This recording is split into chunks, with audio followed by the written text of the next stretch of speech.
ಅತ್ಯಂತ ವಿವಾದಾತ್ಮಕ ಹಾಗೆ ಕ್ರಾಂತಿಕಾರಿ ಕಾನೂನೊಂದು ಜಾರಿಗೆ ಬರೋದಕ್ಕೆ ವೇದಿಕೆ ರೆಡಿ ಆಗ್ತಾ ಇದೆ. ದೆಹಲಿಯಿಂದ ಬಂದಂತಹ ಆ ಒಂದು ಸುದ್ದಿ ಈಗ ಕರ್ನಾಟಕ ರಾಜಕೀಯದಲ್ಲಿ ಒಂದಿಷ್ಟು ಕೋಲಾಹಲ ಎಬ್ಬಿಸೋ ಸಾಧ್ಯತೆ ಇದೆ. नरेंद्र मोदी जी अपने खिलाफ खुद संविधान संशोधन लेकर आए हैं कि प्रधानमंत्री भी जेल में जाएगा तो उसको इस्तीफा दे देना. ಯಾವುದೇ ಒಬ್ಬ ಸಚಿವ ಅಥವಾ ಮುಖ್ಯಮಂತ್ರಿ ಬಂಧನಕ್ಕೆ ಒಳಗಾಗಿ 30 ದಿನ ಬೇಲ್ ಸಿಗದೆ ಜೈಲಿನಲ್ಲಿ ಉಳ್ಕೊಂಡ್ರೆ ಸಾಕು, ಅವರ ಕುರ್ಚಿ ಖಾಲಿಯಾಗುತ್ತೆ. ಬಹುಮತ ಇದ್ರೂ ಕೂಡ ಸರ್ಕಾರ ಉರುಳಬಹುದು ಅಥವಾ ಪಕ್ಷ ಒಡಿಬಹುದು.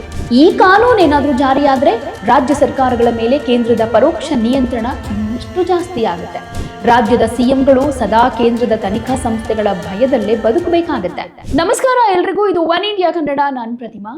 ವೀಕ್ಷಕರೇ, ನಮ್ಮ ಭಾರತದ ರಾಜಕೀಯ ಇತಿಹಾಸದಲ್ಲೇ ಹಿಂದೆಂದೂ ಕಂಡು ಕೇಳರಿಯದಂತಹ ಅತ್ಯಂತ ವಿವಾದಾತ್ಮಕ ಹಾಗೆ ಕ್ರಾಂತಿಕಾರಿ ಕಾನೂನೊಂದು ಜಾರಿಗೆ ಬರೋದಕ್ಕೆ ವೇದಿಕೆ ರೆಡಿ ಆಗ್ತಾ ಇದೆ. ಪ್ರಧಾನಿ, ಮುಖ್ಯಮಂತ್ರಿ, ಕೇಂದ್ರ ಅಥವಾ ರಾಜ್ಯ ಸಚಿವರು ಯಾವುದೇ ಗಂಭೀರ ಅಪರಾಧ ಪ್ರಕರಣಗಳಲ್ಲಿ ಬಂಧನಕ್ಕೆ ಒಳಗಾಗಿ 30 ದಿನಗಳ ಕಾಲ ಜೈಲಿನಲ್ಲಿ ಇದ್ರೆ ಅವರು ಸ್ವಯಂ ಚಾಲಿತವಾಗಿ ತಮ್ಮ ಸಚಿವ ಸ್ಥಾನ ಆಗಿರಬಹುದು, ಸಿಎಂ ಹುದ್ದೆ ಆಗಿರಬಹುದು, PM ಹುದ್ದೆ ಆಗಿರಬಹುದು, ಕಳೆದುಕೊಳ್ತಾರೆ. ಹೌದು, ಇಂಥದ್ದೊಂದು ಕಠಿಣ ನಿಯಮವನ್ನ ಒಳಗೊಂಡಿರುವಂತಹ 130ನೇ ಸಾಂವಿಧಾನಿಕ ತಿದ್ದುಪಡಿ ಮಸೂದೆ ಮುಂಬರುವ ಸಂಸತ್ತಿನ ಮಳೆಗಾಲದ ಅಧಿವೇಶನದಲ್ಲಿ ಮಂಡನೆಯಾಗುವ ಚಾನ್ಸಸ್ ಇದೆ. ಸದ್ಯ ಇಡೀ ದೇಶದ ರಾಜಕೀಯ ವಲಯದಲ್ಲಿ ಈ ಮಸೂದೆ ಬಿರುಗಾಳಿ ಎಬ್ಬಿಸಿದೆ. ಜಂಟಿ ಸಂಸದೀಯ ಸಮಿತಿ ಅಂದ್ರೆ JPC ಜುಲೈ 17ನೇ ತಾರೀಕು ತನ್ನ ಅಂತಿಮ ವರದಿಯನ್ನು ನೀಡೋದಕ್ಕೆ ರೆಡಿಯಾಗಿದೆ. ಇಡೀ ದೇಶಾದ್ಯಂತ ತೀವ್ರ ಆಕ್ಷೇಪ ವ್ಯಕ್ತವಾಗ್ತಾ ಇದ್ರೂ ಈ 30 ದಿನಗಳ ಕಠಿಣ ನಿಯಮವನ್ನ ಮಸೂದೆಯಿಂದ ತೆಗೆದು ಹಾಕದೇ ಇರೋದಕ್ಕೆ ಸಮಿತಿ ನಿರ್ಧರಿಸಿದೆ ಎನ್ನಲಾಗ್ತಾ ಇದೆ. ಆದ್ರೆ ಈ ವಿಚಾರ ಕರ್ನಾಟಕದ ರಾಜಕಾರಣದ ಮೇಲೆ ಯಾವ ರೀತಿ ಎಫೆಕ್ಟ್ ಮಾಡುತ್ತೆ ಅನ್ನೋದ್ರ ಬಗ್ಗೆ ಕೂಡ ಒಂದಷ್ಟು ಗಮನ ಹರಿಸಬೇಕಾಗತ್ತೆ. ಸಾಕಷ್ಟು ಹೈಡ್ರಾಮಾ ಆದ್ಮೇಲೆ ನಿಮಗೆ ಗೊತ್ತಾ ಇದೆ, ಕರ್ನಾಟಕದಲ್ಲಿ DK ಶಿವಕುಮಾರ್ ಅವರು ರಾಜ್ಯದ ಮುಖ್ಯಮಂತ್ರಿಯಾಗಿ 1 ತಿಂಗಳಷ್ಟೇ ಕಂಪ್ಲೀಟ್ ಮಾಡಿರೋದು. ಹೊಸ ಸಿಎಂ ನೇತೃತ್ವದಲ್ಲಿ ಇಡೀ ರಾಜ್ಯ ಸರ್ಕಾರ ಈಗಷ್ಟೇ ಹಳಿಗೆ ಮರಳ್ತಾ ಇದೆ ಅನ್ನುವಾಗಲೇ ದೆಹಲಿಯಿಂದ ಬಂದಂತಹ ಆ ಒಂದು ಸುದ್ದಿ ಈಗ ಕರ್ನಾಟಕ ರಾಜಕೀಯದಲ್ಲಿ ಒಂದಷ್ಟು ಕೋಲಾಹಲ ಎಬ್ಬಿಸೋ ಸಾಧ್ಯತೆ ಇದೆ. ಕೇಂದ್ರ ಸರ್ಕಾರ ಮುಂಬರುವ ಮಳೆಗಾಲದ ಅಧಿವೇಶನದಲ್ಲಿ ಮಂಡನೆ ಮಾಡಲಿರುವಂತಹ 130ನೇ ಸಾಂವಿಧಾನಿಕ ತಿದ್ದುಪಡಿ ಮಸೂದೆ ಹಾಗೆ ಅದರಲ್ಲಿರೋ 30 ದಿನಗಳ ಜೈಲು ನಿಯಮ ಈಗ ನೇರವಾಗಿ ಸಿಎಂ ಕುರ್ಚಿಗೆ ಕಂಟಕ ತರೋ ಹಾಗೆ ಕಾಣಿಸ್ತಾ ಇದೆ. ಇದು ರಾಜಕೀಯ ಶುದ್ಧೀಕರಣದ ಅಸ್ತ್ರಾನ ಅಥವಾ ಈಗ ತಾನೇ ಸಿಎಂ ಆಗಿರೋ ಕನಕಪುರದ ಬಂಡೆಯನ್ನ ಕಟ್ಟಿ ಹಾಕುವುದಕ್ಕೆ ಹೆಣೆದಿರೋ ರಾಜಕೀಯ ಮಾಸ್ಟರ್ ಪ್ಲಾನ್ ಅನ್ನೋದ್ರ ಬಗ್ಗೆ ಒಂದಷ್ಟು ಮಾತುಕತೆ, ಚರ್ಚೆ, ವಿಮರ್ಶೆ ನಡೀತಾ ಇದೆ. 3 चीजों से ये सारे आरोप खारिज हो जाते हैं. एक तो प्रधानमंत्री जी ने स्वयं अपने आप को इसमें डाला है. एक जमाने में कांग्रेस 39वां संविधान प्रधानमंत्री ने डाला है, पहले नहीं थे क्या प्रधानमंत्री? ना, पहले तो प्रोविजन ही नहीं था. तो जब कानून ड्राफ्ट हो रहा था तो उन्होंने खुद डाला? हाँ, खुद डाला है.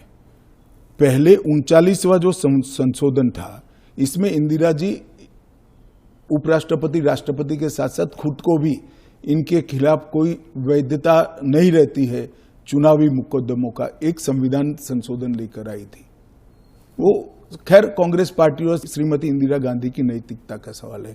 नरेंद्र मोदी जी अपने खिलाफ खुद संविधान संशोधन लेकर आए हैं कि प्रधानमंत्री भी जेल में जाएगा तो उसको इस्तीफा दे देना पड़ेगा. ಇದು ದೇಶದ ರಾಜಕೀಯ ವ್ಯವಸ್ಥೆಯನ್ನ ಶುದ್ಧೀಕರಿಸುವ ಅಸ್ತ್ರಾನ ಅಥವಾ ಪ್ರಜಾಪ್ರಭುತ್ವದ ಮೂಲಕ ಆಯ್ಕೆಯಾದ ಸರ್ಕಾರಗಳನ್ನ ಪತನ ಮಾಡೋದಕ್ಕೆ ಆಡಳಿತ ಪಕ್ಷ ಹೆಣೆದಿರುವಂತಹ ಬ್ರಹ್ಮಾಸ್ತ್ರಾನ. ಈ ಮಸೂದೆಯ ಹಿಂದಿರೋ ಬಿಜೆಪಿಯ ರಾಜಕೀಯ ತಂತ್ರಗಾರಿಕೆ ಏನು, ಇದೆಲ್ಲವನ್ನ ಡೀಟೈಲ್ ಆಗಿ ಹೇಳ್ತೀವಿ. ಕೊನೆ ತನಕ ವಿಡಿಯೋ ನೋಡಿ. ಮೊದಲಿಗೆ ಈ ಪ್ರಸ್ತಾವಿತ ಕಾನೂನು ಏನ್ ಹೇಳುತ್ತೆ ಅನ್ನೋದನ್ನ ನೋಡೋದಾದ್ರೆ ಅದನ್ನ ಸೂಕ್ಷ್ಮವಾಗಿ ಅರ್ಥ ಮಾಡ್ಕೋಬೇಕಾಗತ್ತೆ.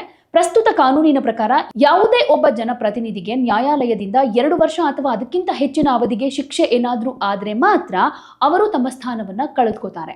ಆದ್ರೆ ಈ ಹೊಸ 130ನೇ ತಿದ್ದುಪಡಿ ಮಸೂದೆ ಕೇವಲ ಆರೋಪ ಹಾಗೆ ಬಂಧನದ ಮೇಲೇನೆ ಕೆಲಸ ಮಾಡುತ್ತೆ. ಯಾವುದೇ ಒಬ್ಬ ಸಚಿವ ಅಥವಾ ಮುಖ್ಯಮಂತ್ರಿ ಬಂಧನಕ್ಕೆ ಒಳಗಾಗಿ 30 ದಿನ ಬೇಲ್ ಸಿಗದೆ ಜೈಲಿನಲ್ಲಿ ಉಳ್ಕೊಂಡ್ರೆ ಸಾಕು, ಅವರ ಕುರ್ಚಿ ಖಾಲಿಯಾಗುತ್ತೆ. ಜುಲೈ 17ಕ್ಕೆ ವರದಿ ನೀಡಲಿರುವಂತಹ ಜಂಟಿ ಸಂಸದೀಯ ಸಮಿತಿ ಒಳಗಿನ ಮೂಲಗಳ ಪ್ರಕಾರ ಈ 30 ದಿನಗಳ ನಿಯಮಕ್ಕೆ ತೀವ್ರ ವಿರೋಧ ವ್ಯಕ್ತವಾಗ್ತಾ ಇದೆ. ಕೇವಲ 30 ದಿನಗಳಲ್ಲಿ ಒಬ್ಬ ಮುಖ್ಯಮಂತ್ರಿಯನ್ನ ಹುದ್ದೆಯಿಂದ ಕೆಳಗಿಳಿಸೋದು ಒಕ್ಕೂಟ ವ್ಯವಸ್ಥೆಗೆ ಧಕ್ಕೆ ತರುತ್ತೆ ಅನ್ನೋ ವಾದ ಕೇಳ್ಬರ್ತಾ ಇದೆ. ಆದ್ರೆ ಜೆಪಿಸಿ ಈ ನಿಯಮವನ್ನು ಕೈಬಿಡೋದಕ್ಕಂತೂ ರೆಡಿ ಇಲ್ಲ. ಬದಲಿಗೆ ಸಮಿತಿ ಒಂದು ಮಧ್ಯಮ ಮಾರ್ಗವನ್ನು ಕೂಡ ಕಂಡುಕೊಂಡಿದೆ. ವಿರೋಧ ಪಕ್ಷದ ನಾಯಕರನ್ನ ಗುರಿ ಮಾಡಿಕೊಂಡು ರಾಜಕೀಯ ದ್ವೇಷಕ್ಕಾಗಿ ತನಿಖಾ ಸಂಸ್ಥೆಗಳು ಹಾಗೆ ಈ ಕಾನೂನನ್ನ ದುರುಪಯೋಗ ಪಡಿಸಿಕೊಳ್ಳೋ ಕೆಲವು ಸುರಕ್ಷತಾ ಕ್ರಮಗಳನ್ನ ಈ ವರದಿಯಲ್ಲಿ ಸೇರಿಸೋದಕ್ಕೂ ಡಿಸೈಡ್ ಮಾಡಿದೆ. ಆದರೆ ಈ ಸುರಕ್ಷತಾ ಕ್ರಮಗಳು ಎಷ್ಟು ಬಲಿಷ್ಠವಾಗಿವೆ, ಅವು ದುರುಪಯೋಗಗಳನ್ನ ತಡೆಯೋದಕ್ಕೆ ಸಾಧ್ಯನಾ? ಇದೇ ಸದ್ಯಕ್ಕಿರೋ ಯಕ್ಷ ಪ್ರಶ್ನೆ. ಈ ಮಸೂದೆಯನ್ನ ಬೆಂಬಲಿಸುವವರ ವಾದವನ್ನ ನಾವು ಕಡೆಗಣಿಸೋ ಹಾಗೂ ಇಲ್ಲ. ಇವರ ಪ್ರಕಾರ ಸಾರ್ವಜನಿಕ ಜೀವನದಲ್ಲಿ ನೈತಿಕತೆ ಹಾಗೆ ಪಾರದರ್ಶಕತೆ ಅನ್ನೋದು ಬಹಳ ಮುಖ್ಯ. ಮೊದಲನೇದಾಗಿ ಹೊಣೆಗಾರಿಕೆ ಅಂತ. ಒಬ್ಬ ಮುಖ್ಯಮಂತ್ರಿ ಅಥವಾ ಸಚಿವ ಜೈಲಿನಲ್ಲಿದ್ರೆ ಜೈಲಿನಿಂದ ಸರ್ಕಾರ ನಡೆಸೋದು ಪ್ರಜಾಪ್ರಭುತ್ವದ ಆಶಯಕ್ಕೆ ವಿರುದ್ಧವಾಗಿರುತ್ತೆ. ಎರಡನೇದು ನೈತಿಕತೆ.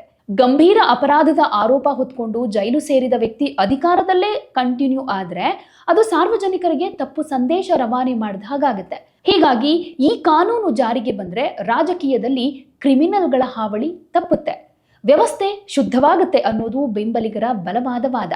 ಮೇಲ್ನೋಟಕ್ಕೆ ಇದು ಅತ್ಯಂತ ಪ್ರಾಮಾಣಿಕ ಮತ್ತು ದೇಶದ ಹಿತದೃಷ್ಟಿಯಿಂದ ಕೂಡಿದ ಮಸೂದೆ ರೀತಿಯಲ್ಲೇ ಕಾಣುತ್ತೆ.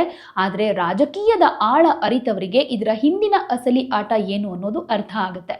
ಈಗ ಈ ಮಸೂದೆಯ ಕರಾಳ ಮುಖ ಹಾಗೆ ವಿರೋಧ ಪಕ್ಷಗಳ ತೀವ್ರ ಆತಂಕಗಳೇನು ಅಂತ ನೋಡೋದಾದ್ರೆ, ವಿಪಕ್ಷಗಳ ಪ್ರಕಾರ ಇದು ಕಾನೂನಲ್ಲ, ಬದಲಿಗೆ ಚುನಾಯಿತ ಸರ್ಕಾರಗಳನ್ನ ಉರುಳಿಸೋದಕ್ಕೆ ಕೇಂದ್ರ ಸರ್ಕಾರದ ಕೈನಲ್ಲಿರೋ ಕಾನೂನಾತ್ಮಕ ಅಸ್ತ್ರ ಅಂತ. ಯೋಚನೆ ಮಾಡಿ, ಇತ್ತೀಚಿನ ವರ್ಷಗಳಲ್ಲಿ ಕೇಂದ್ರ ತನಿಖಾ ಸಂಸ್ಥೆಗಳಾದ ಇಡಿ ಹಾಗೆ ಸಿಬಿಐ ಯಾವ ರೀತಿ ಬಳಕೆಯಾಗ್ತಾ ಇದೆ ಅನ್ನೋ ಆರೋಪಗಳಂತೂ ಜಗಜ್ಜಾಹೀರಾಗಿದೆ. ಇನ್ ಕೇಸ್ ಈ ಕಾನೂನೇನಾದ್ರೂ ಜಾರಿಗೆ ಬಂದ್ರೆ ಏನಾಗಬಹುದು? ಯಾವುದೇ ರಾಜ್ಯದಲ್ಲಿ ವಿರೋಧ ಪಕ್ಷದ ಬಲಿಷ್ಠ ಸರ್ಕಾರ ಇದ್ರೆ ಕೇಂದ್ರದ ಅಧೀನದಲ್ಲಿರೋ ತನಿಖಾ ಸಂಸ್ಥೆಗಳು ಅಲ್ಲಿನ ಮುಖ್ಯಮಂತ್ರಿ ಅಥವಾ ಪ್ರಮುಖ ಸಚಿವರ ಮೇಲೆ ಒಂದು ಗಂಭೀರ ಸುಳ್ಳು ಪ್ರಕರಣವನ್ನ ದಾಖಲು ಮಾಡಬಹುದು. ತನಿಖೆ ಹೆಸರಲ್ಲಿ ಅವರನ್ನ ಅರೆಸ್ಟ್ ಕೂಡ ಮಾಡಬಹುದು. ಭಾರತೀಯ ನ್ಯಾಯಾಂಗ ವ್ಯವಸ್ಥೆಯಲ್ಲಿ ಸಾಮಾನ್ಯ ಪ್ರಕರಣಗಳಲ್ಲೇ ಬೇಲ್ ಸಿಗಬೇಕು ಅಂದ್ರೆ ತಿಂಗಳಾನುಗಟ್ಲೆ ಕಾಯಬೇಕಾಗುತ್ತೆ. ಇನ್ನು ಇಡಿ PMLA ನಂತಹ ಕಠಿಣ ಕಾಯ್ದೆಗಳ ಅಡಿ ಏನಾದರೂ ಅರೆಸ್ಟ್ ಆಗ್ಬಿಟ್ರೆ 30 ದಿನಗಳ ಒಳಗೆ ಜಾಮೀನು ಸಿಗೋದು ಬಹುತೇಕ ಅಸಾಧ್ಯ. ಅಂದ್ರೆ ಕೇವಲ 30 ದಿನಗಳ ಕಾಲ ಒಬ್ಬ ಮುಖ್ಯಮಂತ್ರಿಯನ್ನ ಜೈಲಿನಲ್ಲಿಟ್ರೆ ಸಾಕು, ಆ ರಾಜ್ಯ ಸರ್ಕಾರ ಅಸ್ಥಿರವಾಗುತ್ತೆ ಅಂತ. ಬಹುಮತ ಇದ್ರೂ ಕೂಡ ಸರ್ಕಾರ ಉರುಳಬಹುದು ಅಥವಾ ಪಕ್ಷ ಒಡಿಬಹುದು. ಪ್ರಜಾಪ್ರಭುತ್ವದಲ್ಲಿ ಜನರಿಂದ ಆಯ್ಕೆಯಾದಂಥ ಸರ್ಕಾರವನ್ನ ಕೇವಲ ಒಬ್ಬ ತನಿಖಾಧಿಕಾರಿಯ ಸಹಿ ಹಾಗೆ ಬಂಧನದ ಮೂಲಕ 30 ದಿನಗಳಲ್ಲಿ ಮುಗಿಸ್ಬಿಡಬಹುದು. ಇದು ವಿರೋಧ ಪಕ್ಷಗಳ ನಿದ್ದೆಗಿಡಿಸಿರೋ ಅಸಲಿ ಆತಂಕ. ಈ ಮಸೂದೆಯು ಸಾಂವಿಧಾನಿಕ ತಿದ್ದುಪಡಿ ಇರೋದ್ರಿಂದ ಸಂಸತ್ತಿನ ಉಭಯ ಸದನಗಳಲ್ಲಿ 3/2 ವಿಶೇಷ ಬಹುಮತದೊಂದಿಗೆ ಅಂಗೀಕಾರ ಆಗೋದು ಕಡ್ಡಾಯ.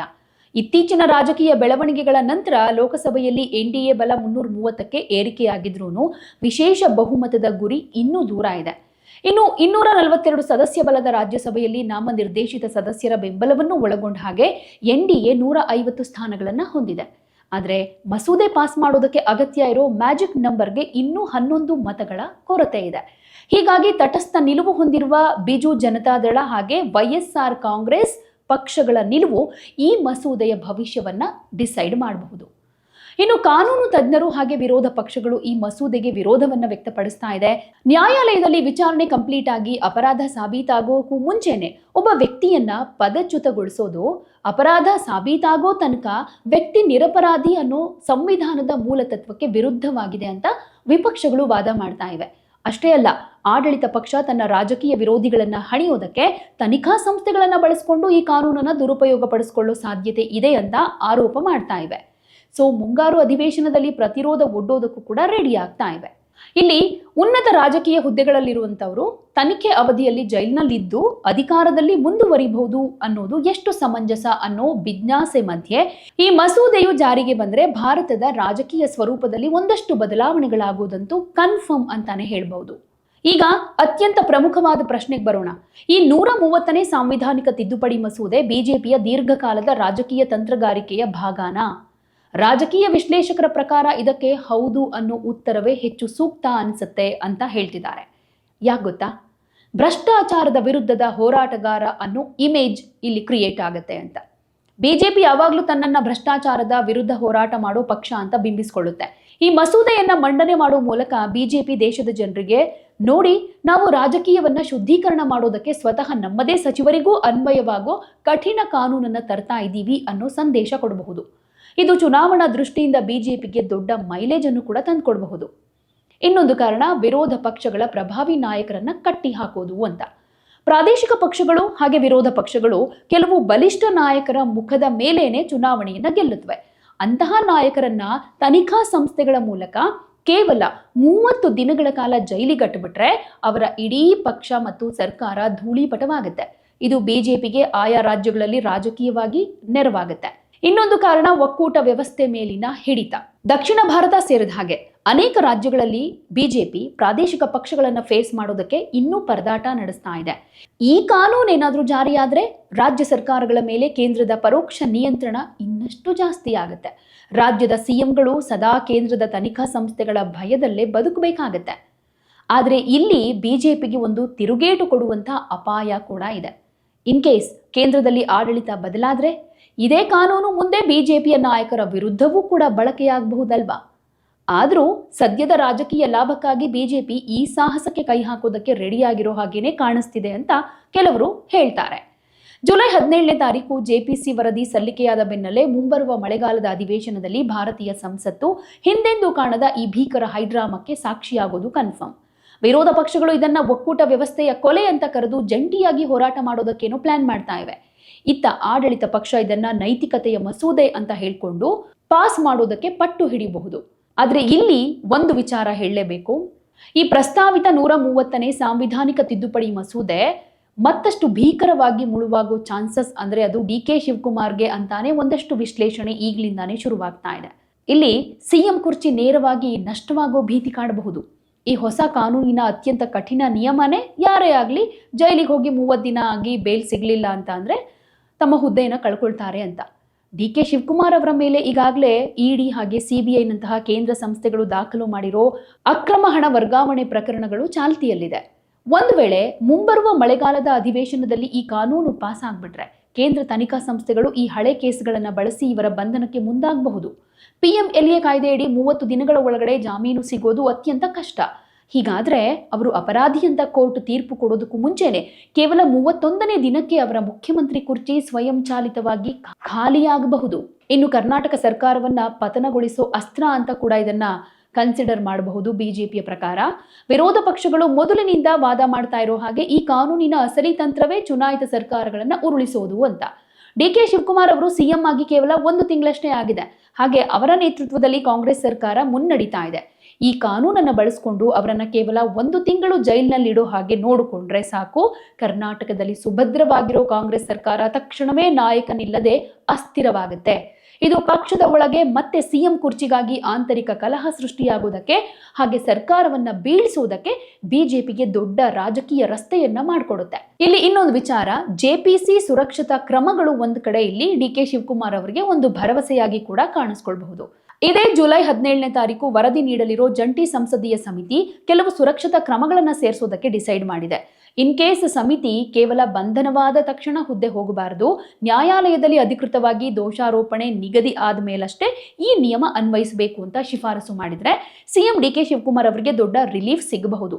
ಯಾಕಂದ್ರೆ ದೋಷಾರೋಪಣೆ ನಿಗದಿಯಾಗೋದಕ್ಕೆ ಕಾನೂನಿನಲ್ಲಿ ಸುದೀರ್ಘ ಟೈಮ್ ಕೂಡ ಹಿಡಿಯುತ್ತೆ. ಸೊ ಸದ್ಯಕ್ಕೆ ಸಿಎಂ ಆಗಿ 1 ತಿಂಗಳು ಕಂಪ್ಲೀಟ್ ಮಾಡಿ ಒಂದಷ್ಟು ಆಶಯಗಳನ್ನ ಇಟ್ಕೊಂಡು ಪ್ಲಾನ್ ಅನ್ನ ಮಾಡಿಕೊಂಡು ಸರ್ಕಾರವನ್ನ ನಡೆಸ್ತಾ ಇರುವಂತಹ ಡಿ.ಕೆ. ಶಿವಕುಮಾರ್ ಅವರಿಗೆ ಕೇಂದ್ರ ಸರ್ಕಾರ ತರೋದಕ್ಕೆ ಹೊರಟಿರೋ ಈ 130ನೇ ಸಾಂವಿಧಾನಿಕ ತಿದ್ದುಪಡಿ ಮಸೂದೆ ನಿಜಕ್ಕೂ ಅವರ ರಾಜಕೀಯ ಜೀವನದ ಅತ್ಯಂತ ದೊಡ್ಡ ಆಡಳಿತಾತ್ಮಕ ತೂಗುಗತ್ತಿ ಅಂತಾನೆ ಹೇಳಲಾಗ್ತಾ ಇದೆ. ಸೊ ಕಾನೂನುಗಳು ಯಾವಾಗಲೂ ಸಮಾಜದ ಒಳಿತಿಗಾಗಿರಬೇಕು, ರಾಜಕೀಯ ಸೇಡಿನ ಅಸ್ತ್ರ ಆಗಬಾರ್ದು. 130ನೇ ಸಾಂವಿಧಾನಿಕ ತಿದ್ದುಪಡಿ ಮಸೂದೆ ನಿಜಕ್ಕೂ ಭ್ರಷ್ಟಾಚಾರ ಮುಕ್ತ ಭಾರತವನ್ನ ನಿರ್ಮಾಣ ಮಾಡುತ್ತಾ ಅಥವಾ ಪ್ರಜಾಪ್ರಭುತ್ವದ ಆಶಯಗಳನ್ನೇ ಬುಡಮೇಲು ಮಾಡುತ್ತಾ ಅನ್ನೋದನ್ನ ಕಾಲ ನಿರ್ಧಾರ ಮಾಡುತ್ತೆ. ನಿಮ್ಮ ಪ್ರಕಾರ ಈ 30 ದಿನಗಳ ಜೈಲು ನಿಯಮ ಸರಿಯಾಗಿದೆಯಾ? ಇದು ರಾಜಕೀಯ ಶುದ್ಧೀಕರಣಕ್ಕೆ ಸಹಕಾರಿನಾ ಅಥವಾ ದುರುಪಯೋಗವಾಗೋ ಚಾನ್ಸಸ್ ಏನಾದರೂ ಇದೆಯಾ? ನಿಮ್ಮ ಅಭಿಪ್ರಾಯ ಏನೇ ಇದ್ರೂ ಕಾಮೆಂಟ್ ಮೂಲಕ ತಿಳಿಸಿ. ನಮಸ್ಕಾರ. ಯಾವುದೇ ಸುದ್ದಿಯ ಅಪ್ಡೇಟ್ ಅನ್ನ ಮಿಸ್ ಮಾಡ್ಕೊಳ್ಬಾರ್ದು ಅಂದ್ರೆ ಈಗ್ಲೇ ಒನ್ ಇಂಡಿಯಾವನ್ನ ಸಬ್ಸ್ಕ್ರೈಬ್ ಮಾಡಿ. ನಿಮಗೆ ಬೇಕಾದ ಭಾಷೆಯಲ್ಲಿ ಎಲ್ಲಾ ಸುದ್ದಿ ತಿಳಿಬೇಕು ಅಂದ್ರೆ ಒನ್ ಇಂಡಿಯಾ ಆಪ್ ಅನ್ನ ಡೌನ್ಲೋಡ್ ಮಾಡ್ಕೊಳ್ಳಿ.